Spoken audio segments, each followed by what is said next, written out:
ଆପଣ ଲକ୍ ଖୋଲିଗଲା ବୁଝିଲେ ଭାବନ୍ତୁ ଲଟେରୀ ଉଠିଲା ବୋଲି ଡାଇବେଟିସ୍ ସାର୍ ଲେଖିଛନ୍ତି ଲେଖନି ମୁଁ ପ୍ରକୃତରେ ଭାଇ ଖାଉନି ବର୍ତ୍ତମାନ ତ ଡାଇବେଟିସ୍ ଯାହା ରହୁଛି ମୋର ରହୁଛି ମୁଁ ଡାଇବେଟିସ୍ ଔଷଧ ଖାଉନି ସେଥିପାଇଁ ମୁଁ ଚିନ୍ତା କରୁନି କି ବିପି ମେଡିସିନ୍ ମୋତେ ଖାଇଲେ ମାନେ ବିପି ମୋର ଏମିତି ନାହିଁ କିଛି 32 ବର୍ଷ ହେଲା ଘାଣ୍ଟି ହେଉଥିଲି ଡାଇବେଟିସ୍ ମୁଁ ଡାଇବେଟିସ୍ କ'ଣ ଜାଣୁନି ବର୍ତ୍ତମାନ ଝିଅ 15 ଚାମଚ ପିଏ ଆପଣଙ୍କୁ ଗୋଟେ ଲୁଚେଇକିରି କହିବୁ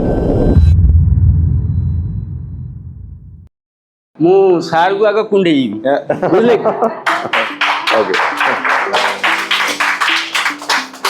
ଶୁଣନ୍ତୁ ସାର୍ ମଧ୍ୟ ମୋ ପୁଅ ବୟସର ମୋତେ 70+ ଆମ ଭିତରେ 70 ଭାଇ କିଏ ଆସିଛନ୍ତି ଦୟାକରି ଟିକେ ହାତ ଟେକନ୍ତୁ 70 ବର୍ଷ ଭାଇ ଯିଏ ଆସିଛନ୍ତି ଦୟାକରି ହାତ ଟେକନ୍ତୁ ଆପଣ ଲକ୍ ଖୋଲିଗଲା ବୁଝିଲେ ଭାବନ୍ତୁ ଲଟେରୀ ଉଠିଲା ବୋଲି ବୁଝିଲେ କି ମୋ ପରୀକ୍ଷା କେହି ଦୁସ୍ଥ ଲୋକ ବୁଝିଲେ କି ଡାଇବେଟିକ୍ରେ ମାନେ ଯେଉଁ ଆକ୍ରାନ୍ତ ହେଇକି ଯାହା ହେଇଛି ମୁଁ ଅକଥନୀୟ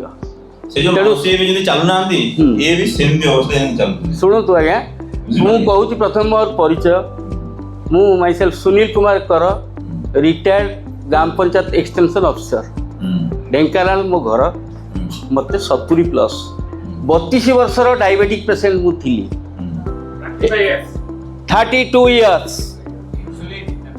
ଆପଣମାନେ ମୋ ସାଥେ କଥାବାର୍ତ୍ତା କଲାବେଳେ ଯେତିକି ବଡ଼ ପାଟି କରିବେ ମୁଁ ଆପଣଠୁ ଅଧିକ ବଡ଼ ପାଟି କରିପାରିବି ୟୁ କ୍ୟାଣ୍ଟ ଏକ୍ସପେକ୍ଟ ବୁଝିଲେ ଶୁଣନ୍ତୁ ମୋର ପ୍ରକୃତରେ ପେଟଟା 10 ମସିହା ଭଳିଆ ହେଇଥିଲା କିଛି ଭାବିବେନି 10 ମସିହା ମୋର ହେଇଥିଲା କିନ୍ତୁ ବର୍ତ୍ତମାନ ମୋ ପେଟ ବିଲକୁଲ ପଶିଯାଉଛି ଆଉ ମୋତେ ପ୍ୟାଣ୍ଟ ଗୁଡ଼ା ହେଉନି ମୁଁ 5ଟା କଳା କରିକି ବେଲ୍ଟ ଲଗେଇଲି ତଥାପି ମୁଁ ଚାଲିବାକୁ ଭଲ ଲାଗୁଛି ବର୍ତ୍ତମାନ ଏଗୁଡ଼ା ଖାଲି ଏଇ ଯେଉଁ ମାନ୍ୟବର ଇଏରେ ଲଗି ମୁଁ ଏଗୁଡ଼ା ଲଗେଇ ବୁଲୁଛି ଆଉ କିଛି ନାହିଁ ତେଣୁ ଏଇ ଯେଉଁ 32 ବର୍ଷ ଇଏରେ ମୁଁ 18 ବର୍ଷ ଇନ୍ସୁଲିନ୍ ନେଇଥିଲି 60 40 50 50 45 55 ଏଇ ଟାଇପ୍ର ଭଗବାନଙ୍କ ଦୟାରୁ ମୁଁ ୟୁଟ୍ୟୁବରେ ଦେଖିଲି ଏବଂ ସାର୍ଙ୍କୁ ଟିକେ ମୋର ପୂର୍ବରୁ ଜାଣିଥିଲି ମୁଁ ବରଗଡ଼ ଆଡ଼େ ଥିଲି ଯେତେବେଳେ ଅନଡିଭାଇଡେଡ୍ ପିଲା ଥିଲା ସମ୍ବଲପୁର ତେଣୁ ବର୍ତ୍ତମାନ ଆପଣମାନେ ଯେଉଁମାନେ ଆସିଛନ୍ତି ଯେମିତି ଗୁରୁଶୁଦ୍ଧି ଲଘୁଶୁଦ୍ଧିରେ ଆପଣଙ୍କୁ ଭାଗ୍ୟ ଖୋଲିଗଲା ଆପଣ ଯଥା ଇଏ ପାଇଛନ୍ତି ମୁଁ ଶୁଣନ୍ତୁ ଅଲ୍ ଓଡ଼ିଶାରେ ଆପଣଙ୍କ ନାଁ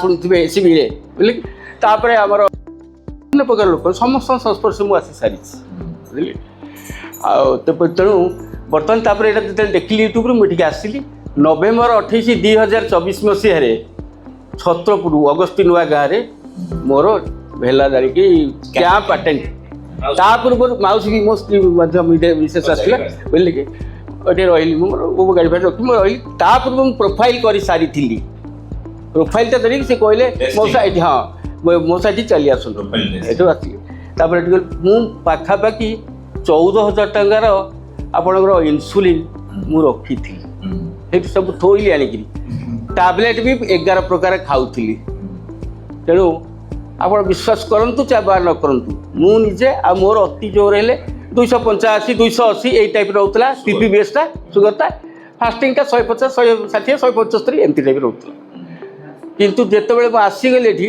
ପ୍ରଥମେ ମୋତେ ତ ବନ୍ଦ କରିଦେଲେ ମୁଁ ବି ଟିକେ ଭାବିଲି ଭୟଭୀତ ହେଲି କାଳେ କ'ଣ ହେବ ବୋଲି କିନ୍ତୁ ମୋର କିଛି ହେଲାନି ବୁଝିଲେ ଏଠି ଭୋକ ଟିକେ ଟିକେ ହୁଏ ଯେତେବେଳେ ପାଟି ମୁଁ କରେ ଆଉ ପାଟି କଲେ ସାର୍ ଆସିକି କିଏ ପାଟି କରୁଛି ନାଇଁ ମଉସା ପାଟି କରୁଛି ତେଣୁ ଏସବୁ ଜିନିଷ ହେବା ଦ୍ୱାରା ବର୍ତ୍ତମାନ ଏଇ ଯେଉଁ 6 ମାସ ଭିତରେ ମୁଁ ପାଖାପାଖି 17-18 ଲିଟର ଘିଅ ସାରିଲିଣି ମୁଁ ଘିଅଟା ଖାଲି ପିଏ ଗୁଆ ଘିଅଟା ଖାଲି ମୁଁ ପିଏ ବୁଝିଲେ ଆଉ ତେଣୁ ଆପଣମାନେ ଖାଲି ଏତିକି ଜିନିଷ ମନେ ରଖନ୍ତୁ ଆପଣମାନେ ଏଠି ଯେଉଁ ଆସିଛନ୍ତି ଆପଣ ବାଟ ଖୋଲିଗଲା ଆପଣ ବାଟ ପାଇନଥିଲେ ମୁଁ ବି ଏମିତି ମାନେ 36 ବର୍ଷ ଚାକିରି କଲି ଆମର ଯେଉଁ ଟୁରିଂ ଜବ୍ ସେଥିରେ ମଧ୍ୟ ମୁଁ ବୁଲୁଥିଲି ଅଲ୍ ଓଡ଼ିଶା ମୁଁ ବୁଲିଛି 13ଟା ବଡି ମୋର ୱେଟ୍ ଥିଲା 87 କେଜି ବର୍ତ୍ତମାନ ମୁଁ 70 କେଜିରେ ଅଛି 70 କେଜି ଅଛି ମୁଁ ବର୍ତ୍ତମାନ ଆଉ ଚାହୁଁଛି କମେଇବା ପାଇଁ ଯେ ପ୍ରକୃତରେ ମୁଁ ମୋତେ ସାର୍ଙ୍କ କହିବା ମତରେ ଆପଣ ସୋମବାର ଆଉ ଗୁରୁବାର ଉପାସ ରହିବେ ମୁଁ କିନ୍ତୁ ସୋମବାର ଗୁରୁବାର ଶନିବାର 3 ଦିନ ଉପାସ ରହେ ବର୍ତ୍ତମାନ ଆଜି ଆସିଛି ମଧ୍ୟ ଆପଣ ଟାଇମ୍ ଦେଖନ୍ତୁ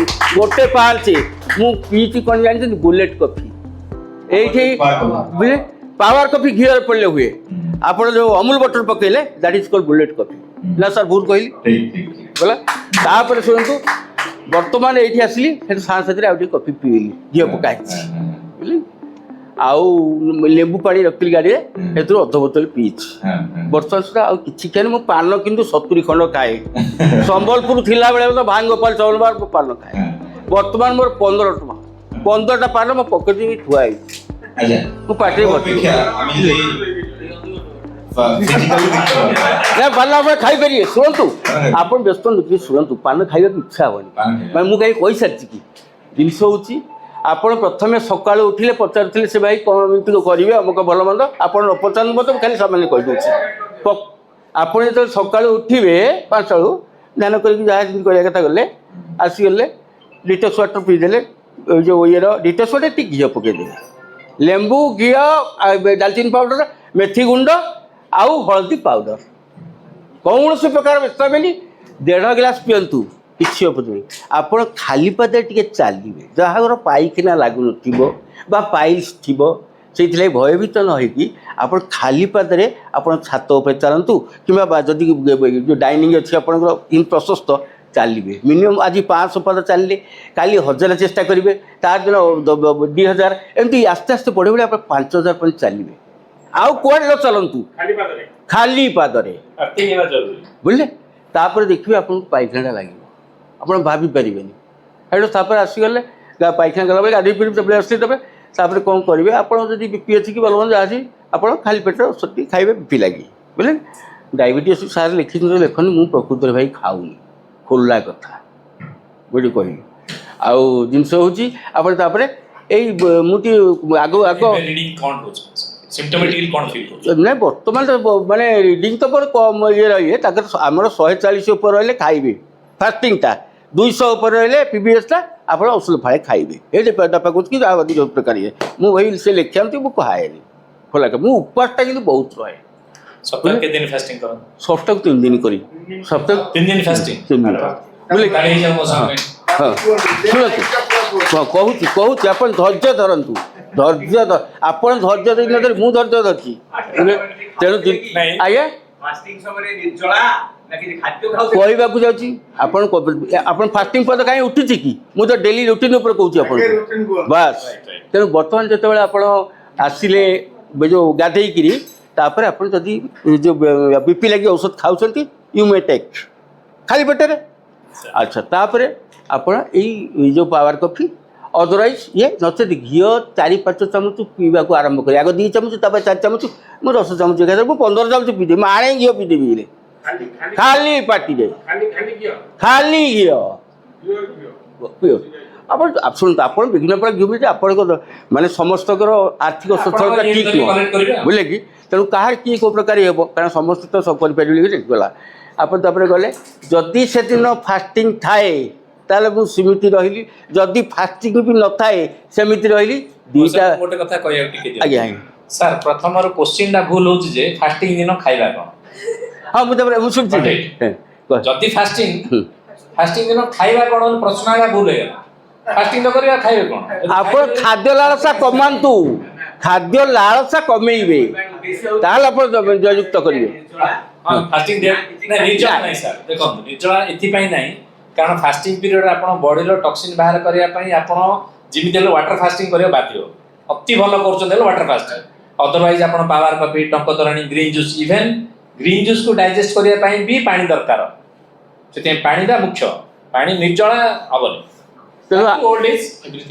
ତେଣୁ ଆପଣ ଯେଉଁ କଫି ପିଇଦେଲେ, କଫି ପିଇବା ପରେ ମିନିମମ୍ 3 ଆୱାର୍ସ କି 2 ଆୱାର୍ସ ଯେତିକି ସମୟ ଆପଣ ରହିଛନ୍ତି, ଯଦି ଭୋକ ଫିଲ୍ କରୁନାହାନ୍ତି ତାହେଲେ ଟିକେ ଆଉ ଟିକେ ଡେରି ହେଲେ ଚଳିବ। ଆପଣ 12ଟା 1ଟା ଭିତରେ ପୁଣି ଲେମ୍ବୁ ଲୁଣ ପାଣି, ଗୋଡ଼ା ଲୁଣ ଯେଉଁ ସି ସଲ୍ଟ କହୁଛନ୍ତି, ହଁ ଲେମ୍ବୁ ଲୁଣ ପାଣି 2.5 ଗ୍ଲାସ୍ ମୁଁ 3 ଗ୍ଲାସ୍ ପିଏ ବୁଝିଲେ କି। ପିଇଲେ ରହିଲି, ଯଦି ଫାଷ୍ଟିଂ ଦିନ ହେଇଯାଇଥିଲା ଆଉ ଖିଆପିଆ କିଛି ନାହିଁ, ଦରକାର ପଡ଼ିଲେ ରାତିକି ଜୁସ୍ଟା ଆଗ ପିଆଯିବ। କେଉଁଟା ଆପଣଙ୍କର ଯେଉଁ ଇଏ କୁହାହେଉଛି ଇଏ ନାଇଁ ଆପଣଙ୍କର ମୃତ୍ୟୁ ସଞ୍ଜୀବନୀ ଜୁସ୍ ଏଇଟା କୁହାଯାଏ, ସଞ୍ଜୀବନୀ ଜୁସ୍, ମୃତ୍ୟୁ ସଞ୍ଜୀବନୀ ଜୁସ୍। ଏ ସଞ୍ଜୀବନୀ ଜୁସ୍ଟା ଆପଣଙ୍କ ଯେଉଁ 14 ପ୍ରକାର ଜିନିଷ ଅଛି ଆଉ ପକେଇ ପାକେଇକି ଘିଅ 4-5 ଚାମଚ ଆଗ ପକେଇକି ଖାଇବେ, ନଚେତ ଆପଣ MCT ଅଏଲ୍ ନେଇକି ତାକୁ ମଧ୍ୟ ଖାଇପାରିବେ, କିଛି ଅସୁବିଧା କିଛି ନାହିଁ, ନଡ଼ିଆ ତେଲ ପକେଇକି ଖାଇପାରିବେ। କିନ୍ତୁ ଘିଅଟି ଖାଇଲେ ଆଗ ଯାହାର ପାଇଖିନା ପ୍ରୋବ୍ଲେମ୍ ହେଉଥିବ ଠିକ୍ରେ ହେଉନଥିବ ଲୋକ ଅଛନ୍ତି ମଧ୍ୟ ଡାଇବେଟିକ୍ ପେସେଣ୍ଟ ପାଇଖିନା ବହୁତ ଲୁଜ୍ ଫୁଜ୍ ଖାଆନ୍ତି ଆପଣ ବିଭିନ୍ନ ପ୍ରକାର ମୁଁ ମଧ୍ୟ ୟୁଜ୍ କରୁଥିଲି ପୂର୍ବରୁ ଏସବୁ ବର୍ତ୍ତମାନ ଦରକାର ନାହିଁ କିଛି ନାହିଁ ତେଣୁ ଆପଣ ସେଇଟିକୁ ଖାଇଦେଲା ପରେ ତା ଯେଉଁ ପିଇ ଦେଇ ସାରିଲା ପରେ ଯଦି ଏଦିନ ଫାଷ୍ଟିଂ ନାହିଁ ବା ଫାଷ୍ଟିଂ ଅଛି ଫାଷ୍ଟିଂ ତାପରେ ଆପଣ ଦେଖିଛି କିଛି ଜିନିଷ ଖାଇବେ ଅଣ୍ଡା ଖାଆନ୍ତୁ କିନ୍ତୁ ଅଳ୍ପ ଖାଇବେ ଯାହା ଖାଇବେ 8ଟା ପୂର୍ବରୁ ଖାଇବେ ରାତି 8ରୁ ଆପଣ 10ଟା ବେଳକୁ ପେଟରେ ଯେମିତି ତଳି ପେଟରେ ଆପଣ ଲାଗୁନଥିବ କି ଅଛି ବୋଲି ବୁଝିଲେ ଆଉ ତାପରେ ଆପଣ ଯେଉଁ ଇଏକୁ ସବୁ ଶୋଇବାକୁ ଯିବେ ଆଉ ଏକ୍ସରସାଇଜଟା ଆପଣ ଯେତେ ପ୍ରକାର କରିପାରିବେ ଯାହା ବତେଇଛନ୍ତି ଏବଂ ପ୍ରୋଟୋକଲ୍ ଆଉ ଯାହା କହିଛନ୍ତି ଇଏ କରିବେ ଅନ୍ୟ ଦିନମାନଙ୍କରେ ଧରାଯାଉ ଆପଣଙ୍କର ମଙ୍ଗଳବାର ହେଲା କି ବୁଧବାର ହେଲା ଏଇ 2 ଦିନରେ ମୁଁ ଅଣ୍ଡା 10ରୁ 12ଟି ଖାଇବି ଖୋଲା କଥା ରାତିକି ଭେଣ୍ଡି ଭଜା ଆପଣଙ୍କର ଲାଉ ତରକାରୀ ଏବଂ ନଡ଼ିଆ ପୁରା ସେ ପ୍ଲେଟ୍ରେ ଏତିକି ଥୁଆ ହେଇଥିବ ବେଶୀ ନାହିଁ ବୁଝିଲେ କିନ୍ତୁ ଜୁସ୍ଟା ତା ପୂର୍ବରୁ ପିଆ ହେଇଥିବ ଜୁସ୍ଟା ଯେଉଁଦିନ ନ କରିଥିବି ସେଦିନ ମୁଁ କେବଳ ଘିଅ 6 ଚାମଚ ଏବଂ ଗରମ ପାଣି ଉଷୁମ ପାଣି ତାକୁ ପିଆ ହେବ ଆପଣ ପାଇକିନା ମସ୍ତ ହେବ କୌଣସି ପ୍ରକାର ପ୍ରୋବ୍ଲେମ୍ ଆସିବନି ଏ ଆଉ ମଟନ୍ ହେଲେ ବୁଧବାର କି ଯେଉଁ ଇଏର ଶୁକ୍ରବାର ମୁଁ ଅଧ କେଜି ମୋର ଅଲଗା ଅଧ କେଜି ମଟନ୍ ମୁଁ ଖାଇବି ନହେଲେ ମୋତେ ଆଜ୍ଞା ଡାଇଜେସନରେ କିଛି ପ୍ରୋବ୍ଲେମ ହଉନି କୌଣସି ପ୍ରୋବ୍ଲେମ୍ ନାହିଁ ବୁଝିଲେ କି ଘିଅ 15 ଚାମଚ ପିଏ ଆପଣଙ୍କୁ ଏଇଟା ଲୁଚେଇକିରି କହିବିନି ବୁଝିଲେ କି ସାର୍ ମୁଁ କହିଥିଲି ନା ଆପଣଙ୍କୁ ଆମର ପୁରୁଣା ପାର୍ଟିସିପେଣ୍ଟ କେତେ ଅଛନ୍ତି ଯେଉଁମାନେ ମାସକୁ ଆରାଉଣ୍ଡ 5 କିଲୋ ଘିଅ ଖାଉଛନ୍ତି ତେଣୁ ଫୋନ ନମ୍ବର ବି ସାର୍ ବି ଦେଖନ୍ତୁ କୌଣସି ଏମିତି ଗୋଟେ ୱାର୍ଡ ଆମେ କହିନୁ ଯୋଉଟା କି ବାସ୍ତବରେ ହଉନି ଗୋଟିଏ ୱାର୍ଡ କହିନୁ କିନ୍ତୁ ଯାହା ହଉଛି ସେ ଜିନିଷ ହିଁ କୁହାହଉଛି ଶୁଣନ୍ତୁ ଏ ତାପରେ ଆଉ ଗୋଟେ କଥା ଆପଣଙ୍କର 70 ବର୍ଷ ମୋତେ ହେଲାଣି ବଡ଼ ଦୁଃଖର ବିଷୟ ଆପଣଙ୍କର ମଉସା କେତେଟା ଜିନିଷ ନାଇଁ ନାଇଁ ମୁଁ କହୁଛି କିନ୍ତୁ ଗୋଟିଏ ଜିନିଷ ଆପଣ ଏଇଠି ଗୋଟେ ମିନିଟ୍ ମଉସା ଯାହା ଯାହା ବେନିଫିଟ୍ ପାଇଛନ୍ତି ସେ ସବୁ ବେନିଫିଟ୍ ଆପଣ ଶୁଣିବାକୁ ଚାହୁଁଛନ୍ତି ତ ଆମ ସହିତ ଜଡ଼ିତ ହେଲା ପରେ ତାଙ୍କର କ'ଣ କ'ଣ ଇମ୍ପ୍ରୁଭ୍ ହେଇଛି କ'ଣ କ'ଣ ବେନିଫିଟ୍ ହେଇଛି ସେ ମୋତେ ଗୋଟେ ଦୁଇଟା ପଏଣ୍ଟ ହେଜିଟେଟ୍ ହେଉଥିଲେ କହିବା କାହିଁକି ଆପଣ ଯାହା ବେନିଫିଟ୍ ପାଇଛନ୍ତି କୁହନ୍ତୁ ନଥିଙ୍ଗ ରଙ୍ଗ ଇନ୍ ଦ୍ୟାଟ୍ କୁହନ୍ତୁ ଶୁଣନ୍ତୁ ବର୍ତ୍ତମାନ ତ ଡାଇବେଟିକ୍ ଯାହା ରହୁଛି ମୋର ରହୁଛି ମୁଁ ଡାଇବେଟିକ୍ ଔଷଧ ଖାଉନି ସେଥିଲାଗି ମୁଁ ଚିନ୍ତା କରୁନି କି ବିପି ମେଡ଼ିସିନ୍ ମଧ୍ୟ ଖାଇଲେ ମାନେ ବିପି ମୋର ଏମିତି ନାହିଁ କିଛି ଯଦି ହଁ ହେଇ ଆପଣଙ୍କର ଅଟେଲ ମିଶନ 20 40 ଯାହା ଯେତେବେଳେ ସେ ଲେଖିଲେ ମୁଁ ଇଚ୍ଛା ହେଲେ ଖାଇଲି ନହେଲେ ନାହିଁ କିନ୍ତୁ ସବୁ ଚଳୁଛି ଉପାସ ରହିଲେ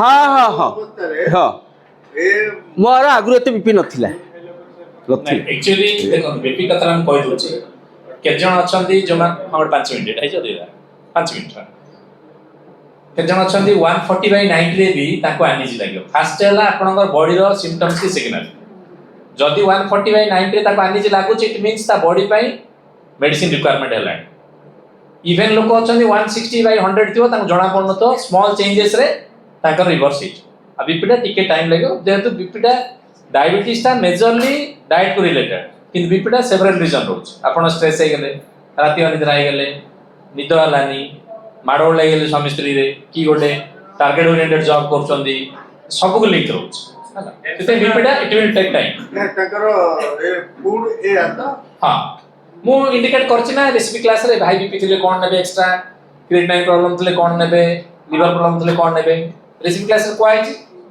हम साल कोन कोन कोइ छि जिनस हूँ बर्तमान मोर 70 वर्ष एज हेले मत जो प्रकार लगुच मु आपन एक्सप्रेस करि पारुनी किंतु सेक्सुअल एपेटाइट बढ़ी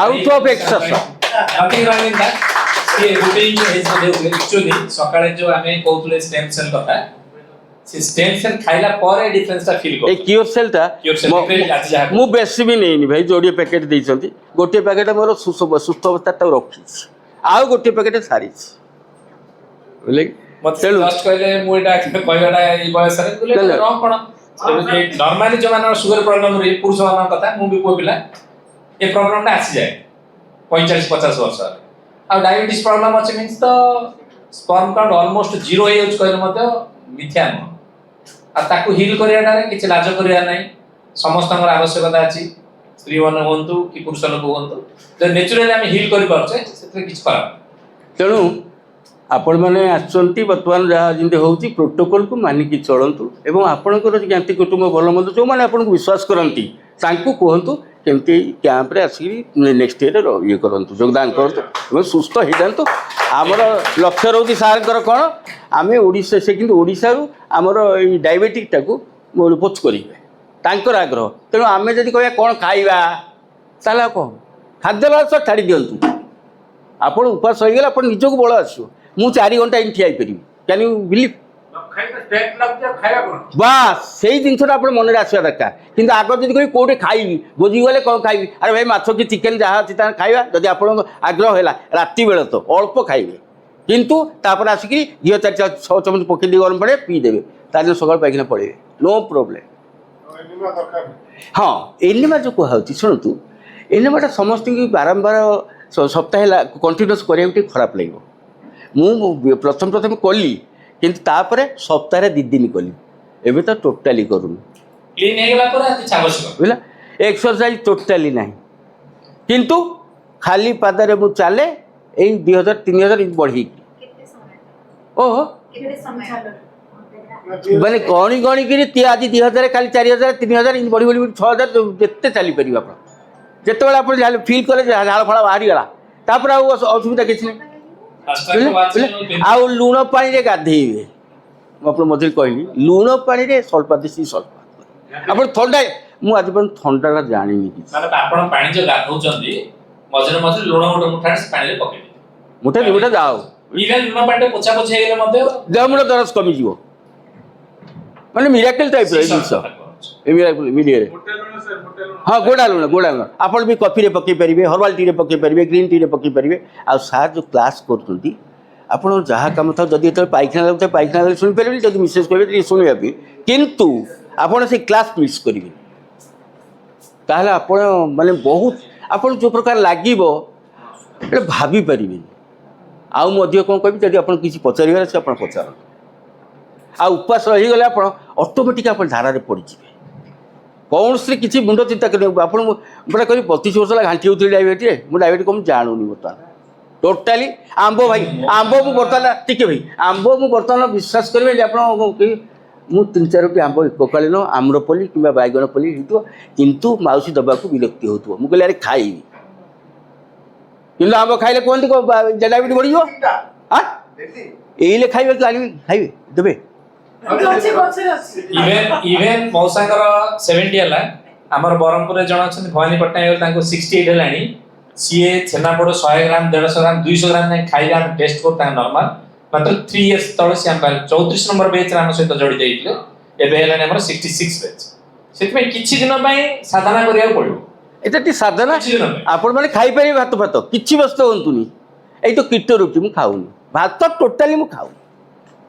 ଆମର ଗୋଟେ ଭାତ ମିଳୁନି କି ଭଲ ମାଷ୍ଟର ରାଇସ୍ ନା କ'ଣ ଯେଟା ଇଏରେ, ତାକୁ ବି ଖାଏ, ସବୁ କିଣିକି ଆଣି ଥୁଏ। କେବଳ ଏଇ ମଟନ୍ ଟିକେ, ତାଥିରେ ଆପଣଙ୍କର ଏଇ କାକୁଡ଼ି ଫାକୁଡ଼ି ସାଲାଡ଼ ଫାଲାଡ଼ ଯାହା ହେଇଥିବ। ଆଉ ଜୁସ୍ ଗୁଡ଼ାରେ ମୋର କାକୁଡ଼ି ପଡ଼େ, କାହିଁକି ନା କାକୁଡ଼ି ସବୁବେଳେ ଚୋବେଇବାଟା ମାନେ ସମ୍ପୂର୍ଣ୍ଣ। ଆଉ ଅନ୍ତି ବାହାର କରିକି ସବୁବେଳେ ଦେଉଥିବ କ'ଣ? ମୁଁ ଭାତ ଖାଉନି ଟୋଟାଲି, ମୋର ତ ଆଗ୍ରହ ନାହିଁ। ଆଉ ରୁଟି ବି ନାହିଁ, କୀଟ ରୁଟି କୀଟ ଅଟା ମୋ ଘରେ ବି ଆହୁରି ପଡ଼ିଥିବ, ବୁଝିଲେ। କିନ୍ତୁ ଏଇ ତରକାରୀ ଟିକେ, ଆଉ ଲାଉ ତରକାରୀ, ଆଉ ଯେଉଁ ଇଏରେ ଅନ୍ୟ ବେଳେ